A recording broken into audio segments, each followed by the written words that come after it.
মিশো থেকে আমি কয়েকটা জিনিস অর্ডার করেছি, মানে একটা শাড়ি, একটা ক্রপ হুডি। চলো তোমাদের সাথে সেটাই শেয়ার করি। তোমাদের যদি ভালো লাগে অবশ্যই আমাকে জানাবে। তো প্রথমে ছিল একটা ক্রপ হুডি।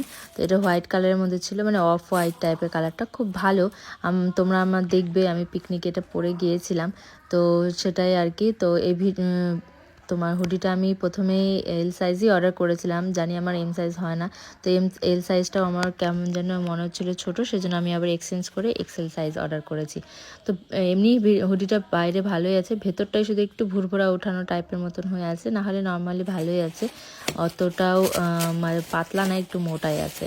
তারপরে এটা আমি অর্ডার করেছিলাম একটা শাড়ি। আমার এই শাড়িটা খুব পছন্দ হয়েছে। আমার কাছে না খাদি কটন বা এরকম কটন টাইপের শাড়ি আমার কাছে নেই। আমি যেহেতু খুব একটা বেশি শাড়ি পরি না, আমার কাছে শুধু সিল্কের শাড়িগুলোই বেশিরভাগ আছে, কাতান সিল্ক বলো, বেনারসি বলো, এরকম টাইপের শাড়ি আছে। তো আমার এই শাড়িটা খুব পছন্দ হয়েছে, তাই ভাবলাম আমি একটা শাড়ি নেই, যদি সরস্বতী পুজোয় পরি, যদি অফিসে পরে যাই, হাফ ডে হলে পরে যাব।